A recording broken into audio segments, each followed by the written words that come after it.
Bom dia, vamos de Bíblia todo dia, vamos começar nosso devocional hoje, dia 2 de outubro. Nós vamos iniciar Filipenses, vamos fazer a leitura e em seguida um devocional coletivo. Capítulo 1. Paulo e Timóteo, servos de Cristo Jesus, a todos os santos em Cristo Jesus que estão em Filipos, com os bispos e diáconos. Graças a vós e paz da parte de Deus, nosso Pai, do Senhor Jesus Cristo. Dou graças ao meu Deus todas as vezes que me lembro de vós, fazendo sempre em todas as minhas orações, súplicas por todos vós com alegria, pela vossa cooperação a favor do Evangelho, desde o primeiro dia até agora.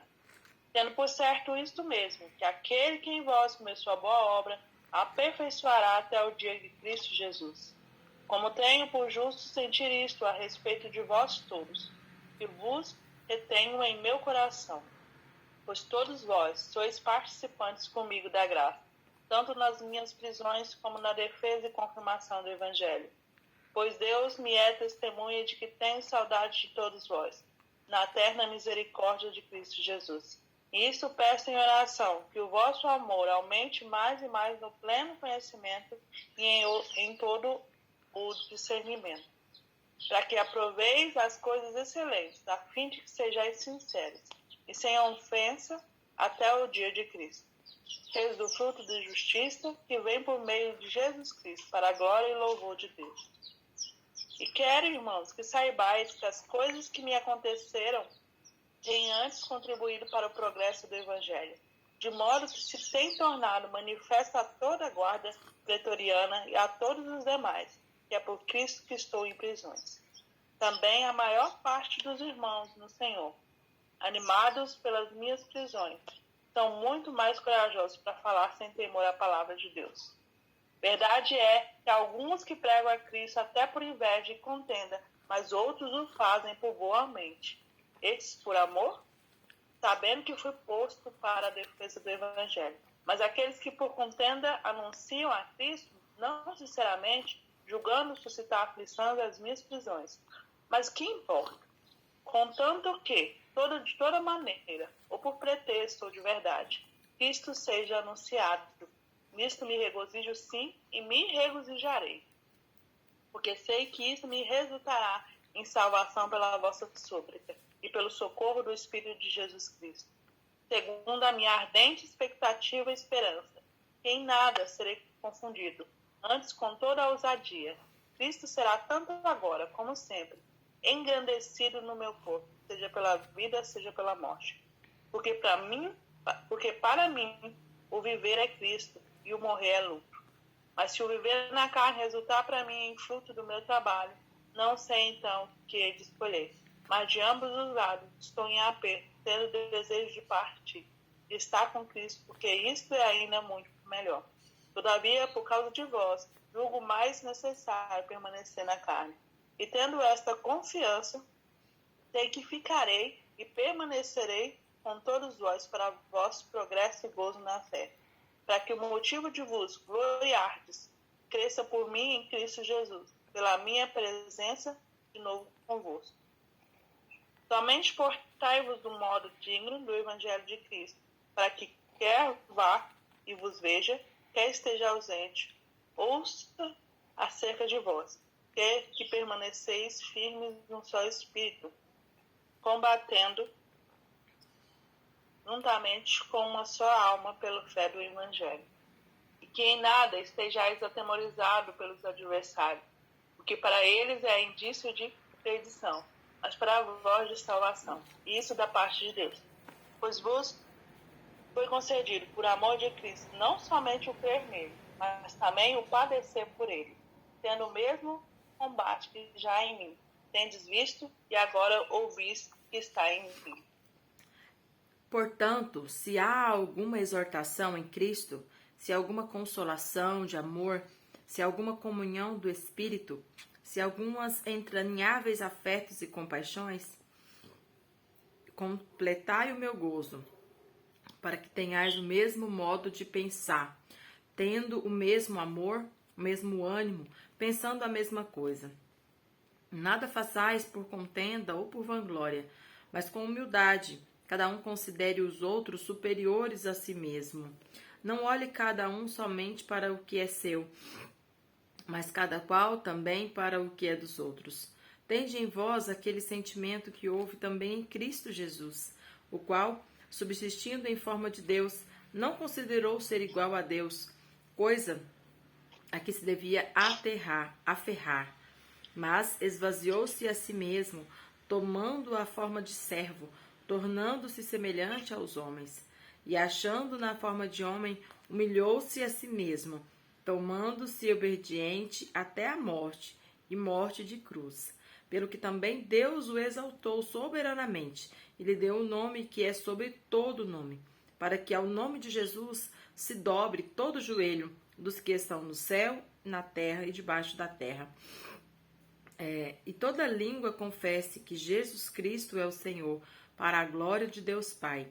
De sorte que, meus amados, do modo como sempre obedecestes, não como na minha presença somente, mas muito mais agora na minha ausência, efetuai a vossa salvação com tremor.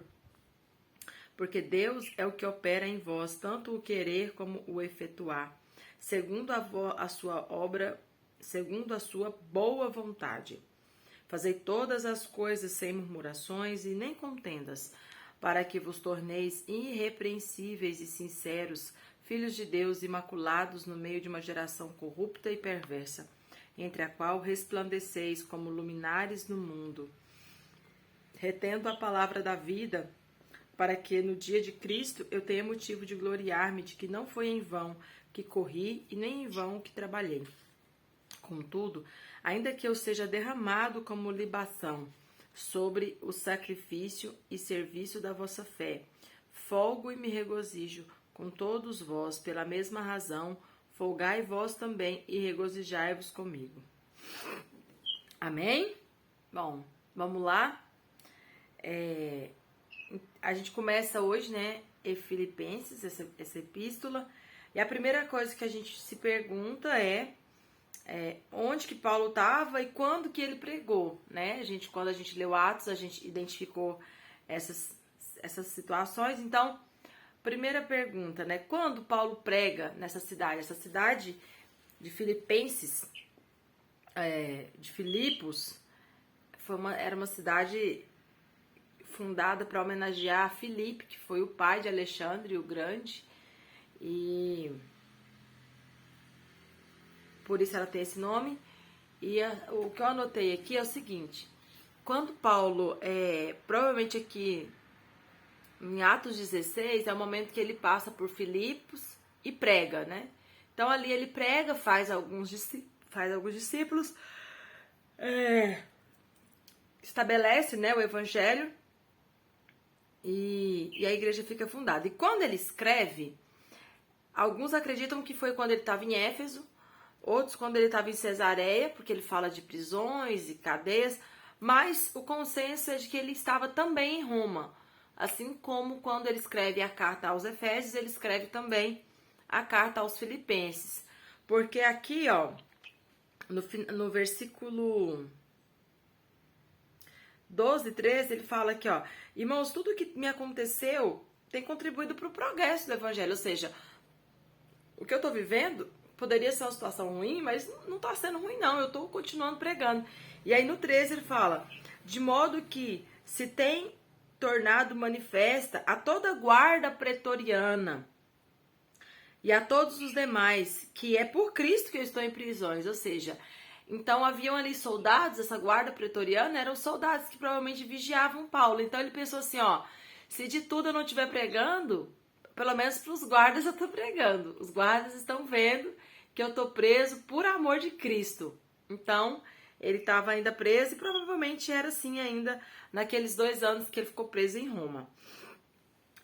A introdução aqui é Paulo fazendo a introdução normal que ele sempre faz, né? Ele cumprimenta os irmãos, ele sauda os irmãos, ele elogia, né, a característica daquela igreja, daquela comunidade que estava em formação. E aí, continuando, a gente já vê aqui no versículo 15 uma pitadinha já de problema, né? Era sempre assim. Paulo pregava, formava ali uma congregação, o povo tudo feliz, todo mundo lindo. Aí, de repente, vinham os problemas e chegavam as notícias para Paulo. Então, Paulo já ia remediando. Então, aqui no versículo 15, depois que ele elogia, né, a comunidade, ele elogia ali aqueles irmãos, no versículo 15 ele vai falar, olha, verdade é que alguns pregam a Cristo até por inveja e contenda, mas outros o fazem de boa mente. Então, olha o que a gente pode aferir disso aqui. Haviam pessoas ali dentro da comunidade que estavam pregando, que estavam envolvidos, que estavam querendo ganhar a atenção daquela comunidade, mas que Paulo diagnosticou que essas pessoas não eram convertidas. Será que isso acontece nos nossos dias? Pessoas pregarem, estarem dentro das nossas comunidades, né? Fazendo parte da nossa rotina, do nosso dia a dia. Porém, a mensagem delas não é uma mensagem gerada ou motivada pela conversão. É gerada e motivada, na verdade, por outros tipos de interesse. Então, gente, é igual a gente tem dito. Se isso já tinha há 2000 anos atrás, quanto mais terá hoje? Normal.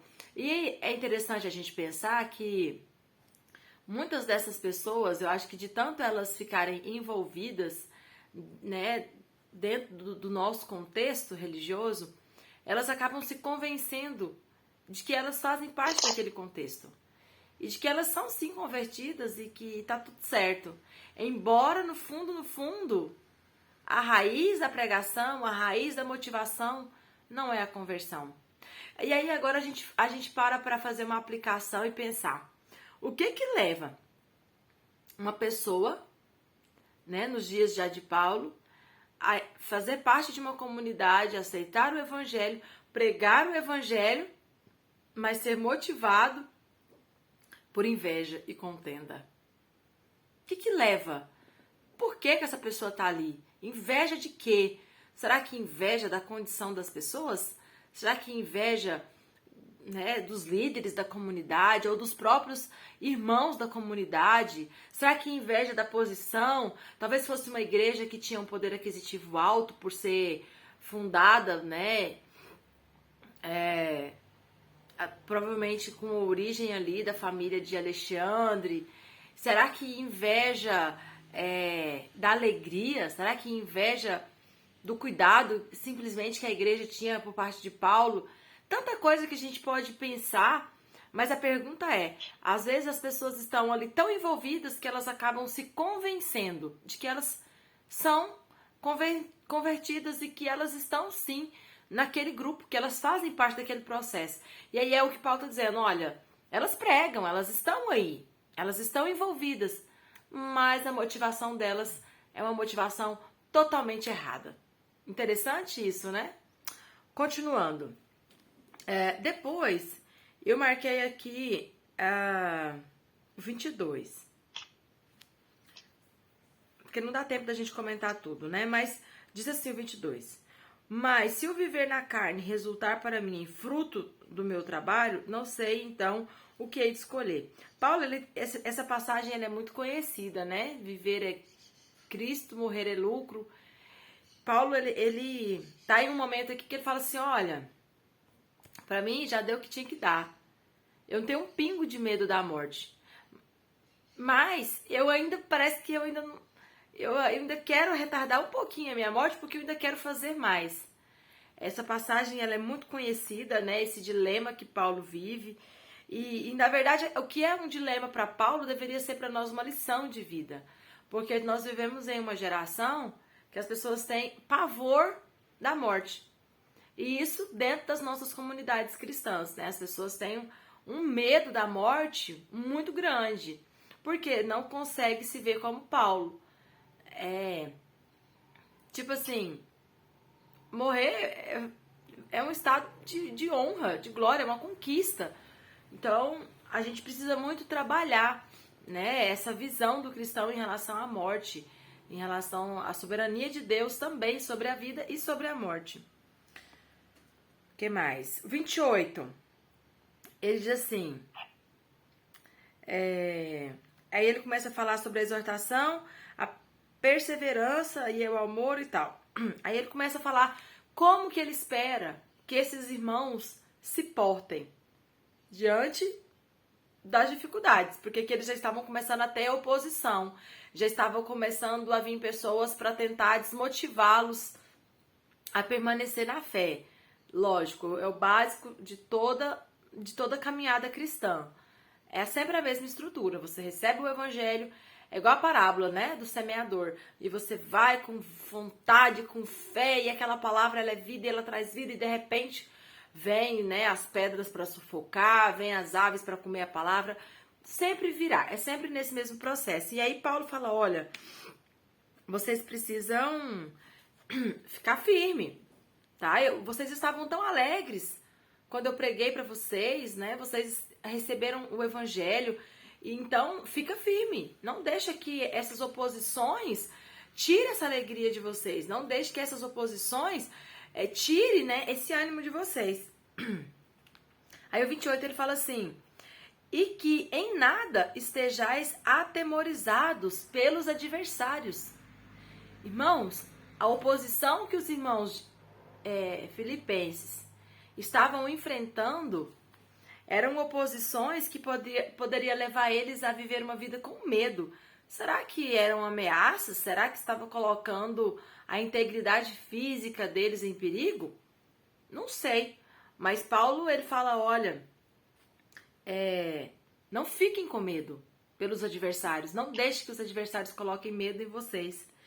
E que o que para eles é indício de perdição, para eles, ou seja, para os adversários, para vocês é de salvação. Isso da parte de Deus. Mais uma vez, o que a gente comentou ontem. Paulo, ele tem uma clareza de dois públicos. Um público que será alvo da graça de Deus e da salvação. Outro público será alvo da ira de Deus e da condenação. Isso é permeável, isso é visto, permeia por toda a Bíblia. E aqui Paulo fala de novo, olha, esse grupo faz parte do grupo que virá a ira de Deus. Mas sobre vocês virá a graça e a salvação de Deus. Então não permita que esses adversários consigam abalar a fé de vocês. Gente, olha que coisa interessante.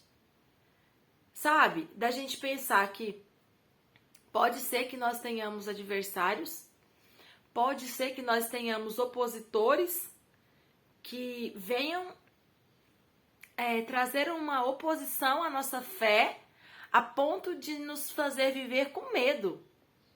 Olha que coisa interessante. E às vezes a gente sofre uma oposição tão, sabe, tão fuleira, umas coisinhas tão...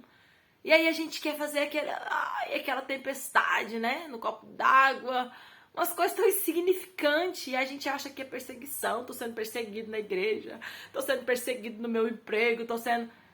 Gente, hoje em dia, né, as coisas são tão light e a gente acha que está sendo perseguido. Imagina esses irmãos que os adversários estavam trazendo para eles um problema, uma perseguição, se eu posso dizer assim. Paulo não usa essa palavra, né? A gente está só tentando entender, que poderia deixá-los com medo. E Paulo está dizendo, ó, e fica firme. Não fica com medo, não. Toca o barco. Vamos embora. Continua na fé. Continua do jeito que eu ensinei para vocês. Não deixe que nada coloque medo, nem atemorize, nem abale a fé de vocês. Ao 29. Pois vos foi concedido, por amor de Cristo, não somente crer nele. Olha o que Paulo coloca. Quem dá o crer é o próprio Deus. Ele está dizendo assim, olha, aqui nesse texto de hoje, vocês vão ver que tem as duas coisas, né? A minha pitadinha de predestinação e o efetuar a salvação, que é o livre-arbítrio. Então, por isso que eu digo, né? Vamos aceitar. Porque aqui, Paulo fala assim, Deus, aliás, por amor de Cristo, foi Deus que deu a fé para vocês. É o que a Bíblia fala, que foi Ele que escolheu a nós primeiro. Foi Ele que fez com que vocês crescem, então permaneça. E aí ele diz assim, a continuação. Pois vos foi concedido por amor de Cristo, não somente crer, mas também padecer. Ou seja, quando vocês receberam essa fé, quando Deus escolheu vocês para crerem nele, Ele os escolheu não apenas para crer nele, mas também para padecer por ele. E aqui, irmãos... Qual que é o verso aqui que eu me perdi? 28. Não, 29 agora. Então, olha aqui a visão de Paulo. Na caminhada cristã, Deus, ele nos chama não somente para crer, mas também para padecer por ele. Padecer como? Deus quer que a gente viva sofrendo? Não é que Deus quer que a gente viva sofrendo. Mas a visão aqui é que nós teremos oposições na caminhada. E essa oposição fará com que nós desgastemos. Fará com que nós passemos por momentos de sofrimento, de luta, de afronta. E isso, pessoal, é momento de sofrimento, é momento de angústia, de dor. E aí Paulo fala, olha, não aceita só o dia bom, não aceita só a fé, a alegria, aceita também o padecer por ele. Se tiver que lutar por Cristo, pela sua fé, lute. Se tiver que enfrentar opositores, enfrente. Não queira esse evangelho só de quando tá tudo bem. Que é o que a gente, às vezes prega bastante. Quando tá tudo bem, a gente consegue ser feliz com Jesus. Mas quando há oposição, quando há uma certa perseguição, no sentido de que as pessoas afrontam a nossa fé, ou nós precisamos nos posicionar de uma maneira, mais positiva e mais pontual, mesmo que isso custe alguma coisa de nós, aí a gente já não quer. Ah, Deus, mas, e essa situação? E aí Paulo está dizendo, não aceite só a fé que ele te dá, aceite também sofrer por causa dessa fé. Eu acho isso, assim, uma pregação muito, muito, muito necessária, da gente ter essa consciência. Eu aceito de Deus não apenas o crer nele, mas também o padecer por ele. E olha quem fala isso, Paulo, que daqui a pouco vai de novo começar a dizer, olha, eu mesmo, eu quero me gloriar nas minhas prisões. Eu acho o máximo poder sofrer por amor de Cristo. Ainda é pouco. Tudo que eu passar ainda vai ser pouco. Em vista do que eu ganhei com a salvação. Em vista do que Jesus fez por mim. Em vista do que é a vida eterna. Podem fazer o que quiser comigo. Tá tudo bem, tô de boa. Essa é a visão de Paulo. Bom, então esse é mais ou menos o cenário do primeiro capítulo, dessa primeira parte da leitura. E aí na segunda parte... ele começa tratando justamente desse momento, tipo assim, vocês receberam a fé, vocês receberam o amor, vocês receberam a alegria, e agora vocês estão recebendo a oposição, vocês estão recebendo pessoas que estão tentando, de certa forma, afrontar e abalar a fé de vocês. Como lidar com isso? Paulo agora vai meio que escorrer nesse sentido. E aí ele diz assim, portanto, agora é o capítulo 2. Se há alguma exortação em Cristo, ou seja, exortar não é só no sentido de aconselhar ou de confrontar, mas é de conversar. Oi.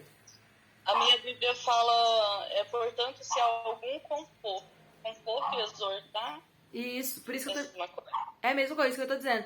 Que exortar não é só... A gente tem uma ideia de que exortar é só aconselhar para confrontar, mas não é. É um aconselhamento que leva a pessoa a um arrependimento. Isso é exortação. É quando você consegue conversar com uma pessoa e faz com que ela mude de comportamento. Isso é uma exortação. E geralmente, qual é o tipo de conselho que mais tem esse tipo de resultado? É aquele conselho que você bate... ou aquele conselho que você vem e ganha com amor? É aquele conselho que você vai e ganha com amor. A pessoa vê e muda, de opinião. Então, o exortar é muito ligado realmente a isso. Como que tá aí na sua versão, Cida? Conforto. Conforto. Então, se há algum conforto em Cristo, ou seja, se alguém tem uma palavra que traz esse conforto diante de tanta dificuldade, se alguma consolação de amor, se alguma comunhão do Espírito, se alguns... Olha aqui essa palavra, gente. Entranháveis afetos e compaixões. Olha essa palavra. Sabe por que usa essa palavra? Porque se entendia que a sede dos nossos sentimentos e das nossas emoções não era no cérebro, e nem no coração, né? Mas a gente sabe que o comando vem do cérebro, né? Tudo tá aqui. Mas não se tinha esse entendimento. Era aqui nas entranhas, na barriga. Sabe por quê? Porque a barriga era a parte interna que você conseguia sentir que tá viva. Que, por exemplo, quando você tá com fome, você sente a barriga. Quando você tá fazendo digestão, às vezes a gente consegue escutar a própria barriga, né? Fazendo digestão. Quando você tá com dor de barriga, você sente a barriga fazendo cólica, né? Ela fecha, abre, contrai e volta. Então...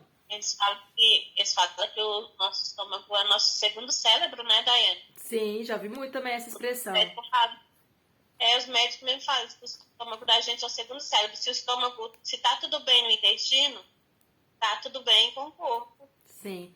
E aí, tanto é que nas guerras de antigamente, o alvo era a barriga. As falavam assim, ele furou a pessoa e as suas entranhas vieram, né, e saíram para fora. Porque eles achavam que se você furar essa região e as entranhas sair, foi um golpe fatal, porque as entranhas era para eles, né, essa parte vital. Então, olha aqui essa palavra. Se houver entranháveis afetos e compaixão. É como se Paulo está dizendo assim, se vocês tiverem afetos muito profundos, esse é o sentido de entranhável, né? De muito profundo, de muito interior. Eu acho tão engraçado porque, tipo, hoje a gente sabe que o afeto não vem das entranhas, mas era o sentimento, né? Tem que ser algo profundo, tem que ser algo que venha lá de dentro. Hoje a gente usa a expressão que é o coração, né? Ah, é aquele amor lá do fundo do meu coração. Para eles era isso que eles queriam dizer, né? Entranháveis afetos, é um afeto profundo que vem lá do fundo das minhas entranhas. Eu acho muito engraçado. É lá do fundo da bosta. É lá do fundo, da onde? Das minhas entranhas. Mas assim, é justamente para entender, né, a profundidade, né, e o quanto isso é o real e humano e profundo. Aí o que ele fala? Sobre todos esses sentimentos. Ele fala, olha, eu quero que vocês tenham todos esses sentimentos. Por quê? O 22. Completai o meu gozo. O que é gozo? É alegria. Para que tenhais o mesmo modo de pensar. Ou seja, unidade. Paulo fala demais sobre unidade. Tenhais o mesmo modo de pensar. O mesmo modo de pensar. De novo, né? Mensagem paulina. Mesma ideia. Tendo o mesmo amor, o mesmo ânimo e pensando a mesma coisa. Gente, o cristão, a comunidade cristã que a Bíblia espelha é uma comunidade cristã que vive em unidade. Uma comunidade cristã que vive nas individualidades. É uma comunidade cristã que não espelha o que a Bíblia ensina. Não adianta. A mensagem de unidade, ela é assim... meio que de capa a capa na Bíblia. E olha que Paulo agora ele fala, mesmo amor, mesmo ânimo e pensando a mesma coisa. É isso que a Bíblia espera da vida cristã, da caminhada cristã. Aí, vamos ver o que mais aqui, que não vai dar tempo de comentar tudo. Aí, no 3, ele fala, nada façais por contenda. Por que ele está falando nada façais por contenda? Porque tem gente que está fazendo. Lembra dos adversários que estavam pregando por contenda? Estava vivendo junto, na mesma comunidade, participando no dia da ceia. E lembra que a ceia era uma refeição? Comendo junto, todo mundo junto. Paulo falou, olha, se tem gente que está fazendo, não faça vocês. E quem leu essa carta, esse grupo provavelmente escutou a leitura dessa carta. Então a intenção de Paulo não é só preparar os irmãos para que não façam desse jeito, mas é que indiretamente esse grupo que fala, poxa, eu vou mudar a minha motivação. Se eu tô fazendo por uma motivação X, eu vou mudar, não vou fazer por isso. E aí é isso que Paulo fala, olha, não faça por vanglória, não faça porque para que você seja beneficiado. Faça para que o todo seja beneficiado. Aí ele fala com humildade. Oi. Já pensou quando chegasse um tempo assim, da unidade, né? Do corpo. Aí os pastores se unirem e falar assim, nós somos todos um corpo, né? Então, haver só uma igreja, né? Uma só para todos. Aí e cada pastor, nossa, eu viajando aqui na maionese. E aí cada pastor fala assim, irmão, a partir de hoje não tem mais Assembleia Igreja de Deus, não tem mais Batista, tem um corpo. Mas isso... E você... Mas isso... tinha acabado de... E cada irmão possa ir aonde for mais próximo da sua casa, para que o corpo seja completo. Aí você vai, vamos supor, Mano Fino, irmão, o corpo está pertinho da sua casa, vai até lá, vamos reunir o corpo. Assim, ia ser muito lindo, né? Mas é meio difícil, né? Isso acontecer. Mas, irmã, essa mensagem, muitos pastores têm esse discurso. Eu já ouvi muito falar, olha, procura uma igreja perto da sua casa. Pouco, né?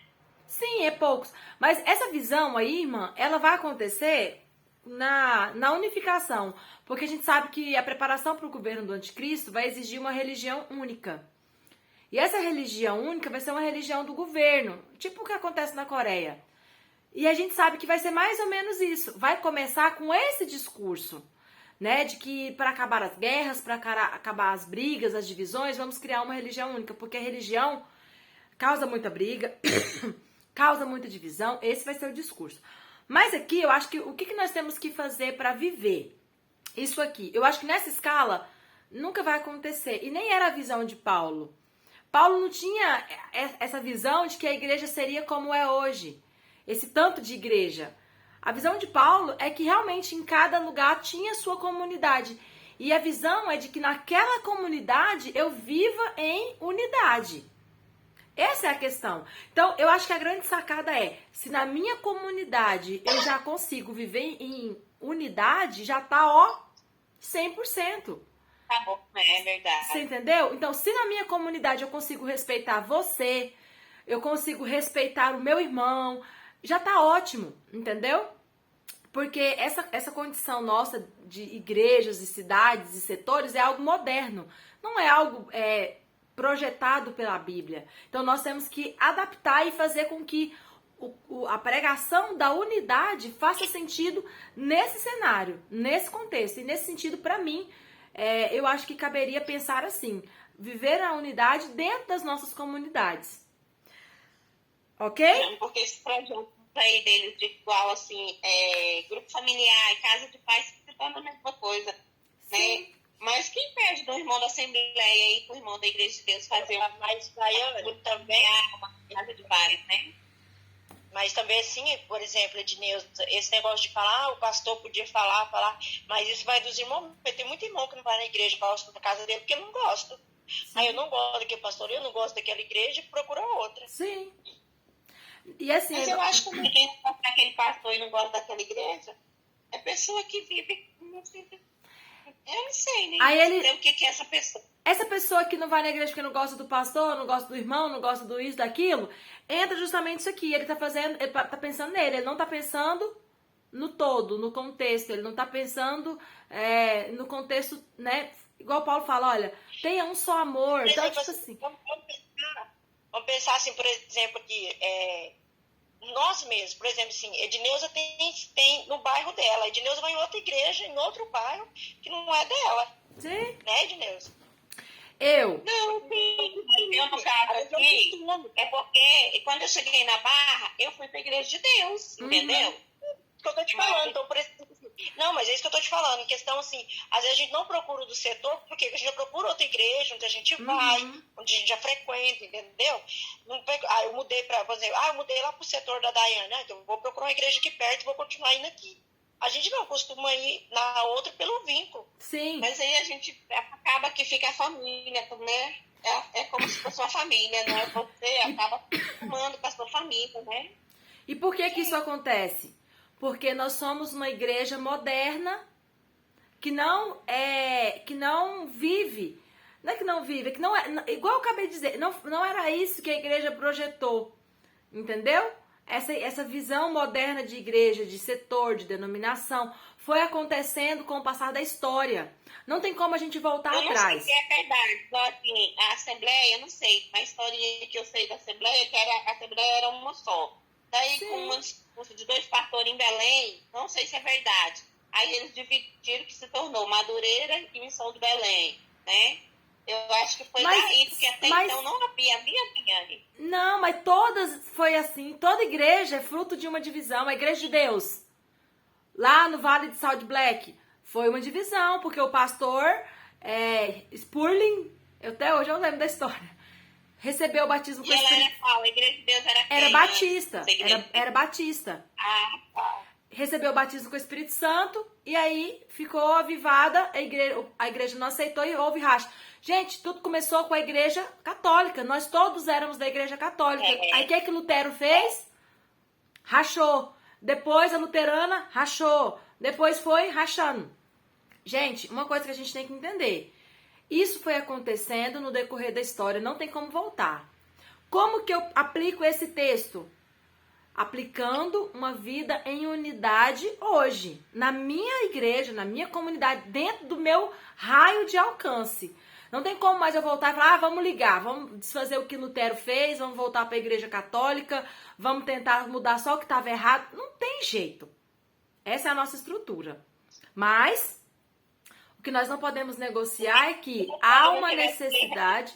Oi? Se Lutero não tivesse rebelado, todo mundo era católico. Ou não, ou outros teriam se rebelado, né? Como já tentaram. Antes de Lutero, houve vários que tentaram, mas eles eram mortos. Lutero é porque ele teve apoio, ele tinha favores do rei, então ele foi muito protegido. Se não, ele tinha sido queimado também. Então, muitos outros já haviam se levantado para fazer essa mudança, essa reforma, mas não conseguiram. Então, como que eu aplico o texto bíblico? Então hoje a igreja é dividida, não tem como viver em unidade? Não. Pelo contrário, preciso entender que a Bíblia espera de mim uma vida em unidade. Ok? Independente se a igreja é moderna, se a igreja é pobre, rica, na capital, na periferia. Paulo diz que precisamos falar todos a mesma língua e pensar a mesma coisa. Isso é o que a Bíblia espera da caminhada cristã. E é isso que nós precisamos exercitar. Onde eu tô hoje, como que eu posso fazer isso? Eu vou procurar hoje um jeito de viver em unidade. Isso seria o exercício cristão. Ok? Ok, Rani. Bom, vamos encerrar porque já vai acabar o nosso tempo também. Deus abençoe. Já vai acabar, vai dona irmã de Neuza. Só lembrando, né? Lutero, ele nunca quis outra igreja. Sim. Ele nunca quis dividir a igreja católica. Lutero, a ideia de Lutero era aperfeiçoar a igreja, não dividir. Ele nunca quis uma outra igreja, ele nunca quis uma outra. Lutero era católico, tinha aspirações católicas.